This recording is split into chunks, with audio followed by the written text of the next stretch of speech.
Hello, everybody. Right now, I'm a student at Arizona University, and the topic for today is about career interest. And it is my goal to be a diversion program director by the time I graduate.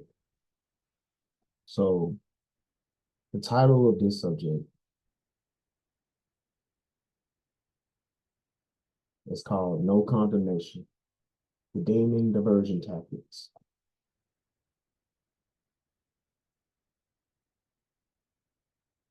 And the goal of this, which will be there briefly described, is to define what diversion programs are, which diversion program that I intend to be talking about in this video, and identify community needs specific to the community that I want to impact, provide insight about some of the history of Mobile, which is the community I want to impact, in a cultural context, and highlight the importance of creating strategies to impact the youth of Mobile.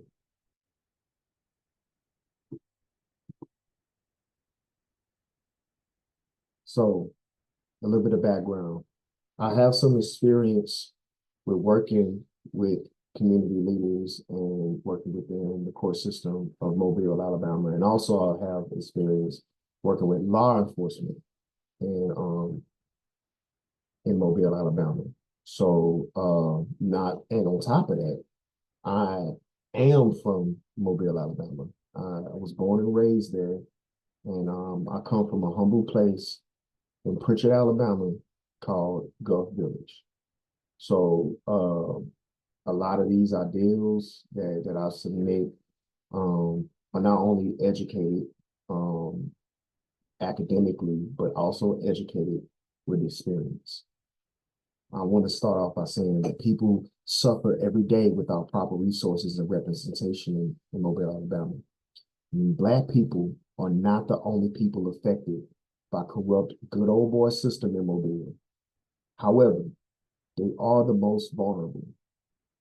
But among them, the young men that suffer hardship in their earlier years, they struggle to be autonomous as they transition from boy to young men to men. So this group, this demographic is what I plan on focusing on once I start my program. Will be the Black youth, men, black young men.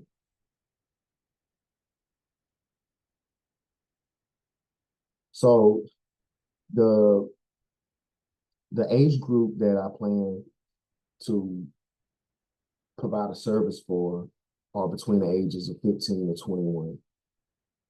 Um, um, my goal is to try to mitigate economic, familial, and social harms that result from criminal interventions for this group of people.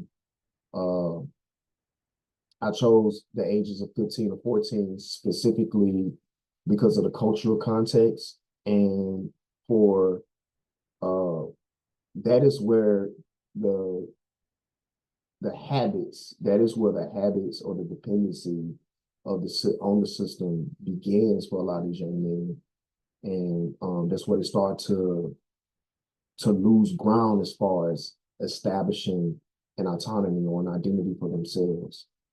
They're very vulnerable during this age, and around this time is where they experience society and their family giving up on them and leaving them to their own devices. And instead of giving them guidance, they get grown men consequences, and with that comes institutionalization. Because they learn they have their first experiences in the prison system. I have what used to be friends that are still behind bars now, and one conversation I had with one, he told me the reason why he is because we had a strange interaction, and he told me the reason why he's like this is because he's for so many birthdays he had a lot of firsts behind bars. You know, he had a lot of first time things that having a first kiss, like or being able to date. He wasn't able to do those things. So the introduction to adulthood was in a prison environment. So you can imagine what that does to a young man, especially in a place like Mobile, Alabama, where certain things, where black men, black boys are over criminalized. Um, but the only resources that they have available right now in Mobile that is Strickland Youth Center, the Mobile County Sheriff's Office, a diversion program called The Bridge, which I have only seen one representative from the bridge, and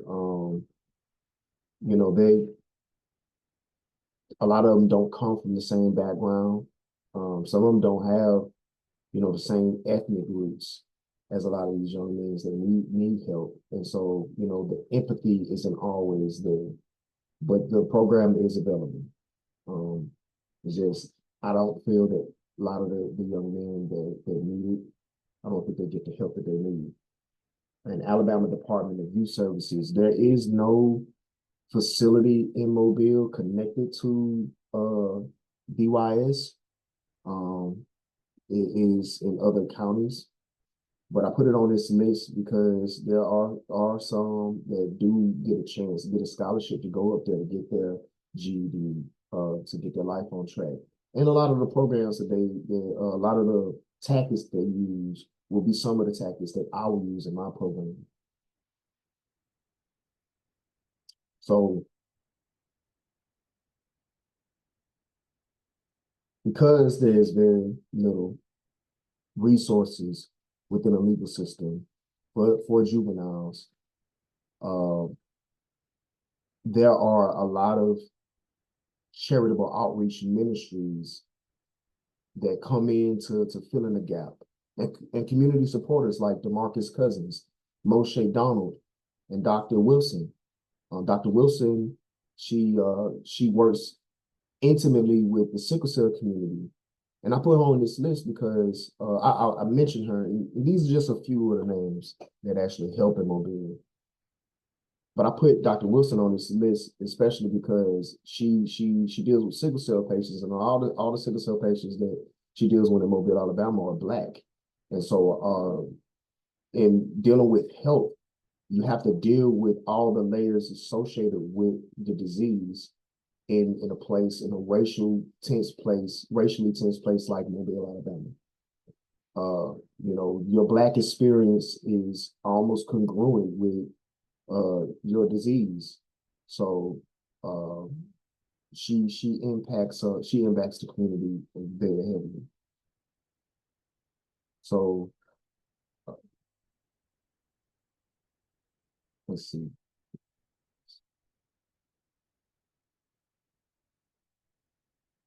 All right.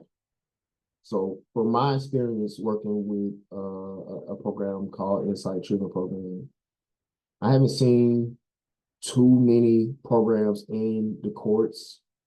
And that's why I use the word. I use the word a lot, just in the courtrooms. Pre-COVID, I worked a lot in the courtrooms, and I would work with a lot of other program representatives and probation officers and defense attorneys and prosecutors, and I was even on the domestic violence committee in the DA's office. So I rubbed elbows with a lot of these people, and the support, the motivation, the passion is there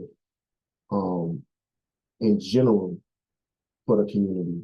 However, specific to youth, to my demographic, I have not seen too much representation within a legal context. When I worked as a correctional officer for Mobile Metro, I did not see much help for those kids at all. There was no help at all for these kids. They were protected. However, they were not served, and it was just like they were biding their time until they got old enough to be thrown in with the sharks. And then a lot of these kids, some of these kids, were viewed as irredeemable. And I just didn't see it that way. I don't see it that way. So what needs to be focused on is impacting the root of the issue, which is the culture. Mobile has a deep history of hatred and division unlike anywhere else in America. Beneath the trenches of places like Orange Grove, Pritchard, Plateau, Mobile Terrace, and many other neighborhoods lies the brittle soil of racism and the crooked roots of Black people vying to thrive in infertile land bearing violent fruits of resentment. Compounded with the issues facing today's youth on a national scale, the identities associated with these neighborhoods directly affect the present identity, demeanor, and cultural perspective of the youth in Mobile. It is important that there is an alternative, not just a directive. Don't do this, don't do that. This is wrong, this is illegal. There needs to be an alternative, something that competes with the streets.